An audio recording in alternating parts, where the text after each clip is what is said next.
नमस्कार, आप देख रहे हैं कैपिटल टीवी बिहार और मैं हूं आपके साथ सोनम। बिहार कांग्रेस में चुनावी हार के बाद बुलाई गई समीक्षा बैठक का मकसद था हार के कारणों पर चर्चा, लेकिन यहां तो कुछ और ही नजारे देखने को मिले। नेताओं की अंदरूनी लड़ाई खुलकर सामने आ गई। कौन किससे भिड़ा, क्या थे आरोप और कैसे शुरू हुई कांग्रेस मुख्यालयों में गोली गाली वाले बहस, बताएंगे आपको इस रिपोर्ट में।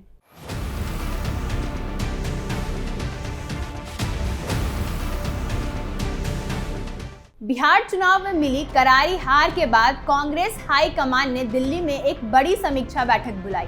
उद्देश्य था चुनाव में हुई गलतियों को सामना और भविष्य में रणनीति बनाना। लेकिन ये बैठक चर्चा कम और विवाद ज्यादा लेकर सामने आई। कांग्रेस मुख्यालयों में वे सब हुआ जिसकी किसी ने कल्पना भी नहीं की थी। सूत्रों के मुताबिक बैठक में पहुंचे बिहार कांग्रेस के उम्मीदवार और वरिष्ठ नेताओं के बीच माहौल शुरू होते ही तनावपूर्ण था। जैसे ही कांग्रेस अध्यक्ष मल्लिकार्जुन खड़गे और राहुल गांधी पहुंचे, नेताओं ने अपनी अपनी राय रखने को कहा गया, लेकिन बात राय से आगे बढ़कर आरोप प्रति आरोप तक आ गई। वैशाली से कांग्रेस उम्मीदवार रहे इंजीनियर संजीव सिंह ने जैसे ही माइक संभाला, उन्होंने चुनाव प्रबंधन और टिकट बंटवारे पर सवाल उठाए। संजीव सिंह ने दावा किया कि चुनाव से पहले कई सीटों पर बाहरी उम्मीदवार उतारे गए, जो स्थानीय कार्यकर्ता को बिल्कुल पसंद नहीं आया। इतना ही नहीं, उन्होंने ये भी कहा कि कई जगहों पर कांग्रेस और गठबंधन के बीच फ्रेंडली फाइट कराई गई, जिससे पार्टी को हर हाल में नुकसान हुआ। इन्हीं आरोप के बीच कुछ नेताओं ने संजीव सिंह का विरोध करना शुरू कर दिया। धीरे धीरे बहस तेज हो गई। गवाही देने वाले नेताओं के मुताबिक अंदर स्थिति इतनी गर्म हो गई कि देखते देखते दो नेता आपस में भिड़ गए। गाली गलौज शुरू हो गई और एक नेता ने गुस्से में दूसरे को गोली मारने तक की धमकी दे दी। हालात बिगड़ते देख वरिष्ठ नेताओं और पार्टी पदाधिकारियों ने तुरंत बीच बचाव किया और दोनों नेताओं को अलग अलग कर शांत करवाया। इसके बाद बैठक कुछ देर के लिए रोकनी पड़ी।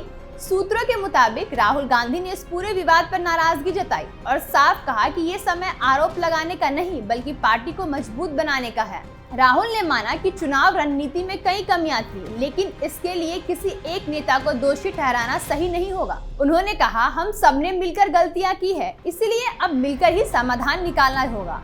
बैठक में ये भी चर्चा हुई कि चुनाव प्रचार के दौरान पूरा फोकस गठबंधन की राजनीति पर रहा, लेकिन अपनी संगठनात्मक ताकत बढ़ाने पर कोई काम नहीं हुआ। कई बड़े नेता अपने क्षेत्रों में भी सक्रिय नहीं दिखे। इससे कार्यकर्ताओं का मनोबल कम हुआ और इसका सीधा असर नतीजों पर पड़ा। बिहार प्रदेश महिला कांग्रेस कमेटी के अध्यक्ष सरवत जहां फातिमा ने भी पिछले दिनों बड़े सवाल उठाए थे।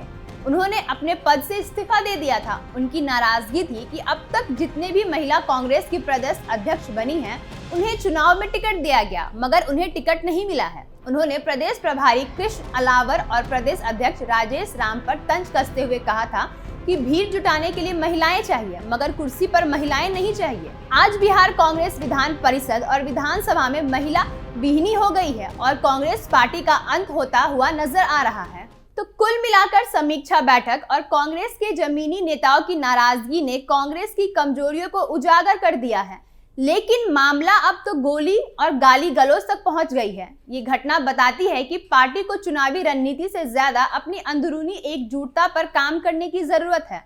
फिलहाल बैठक की गर्मी तो शांत हो चुकी है, लेकिन सवाल यही है कि क्या कांग्रेस बिहार में खुद को फिर से खड़ा कर पाएगी? इस पूरे मामले में आपकी क्या राय है? कमेंट बॉक्स में जरूर बताइएगा। धन्यवाद।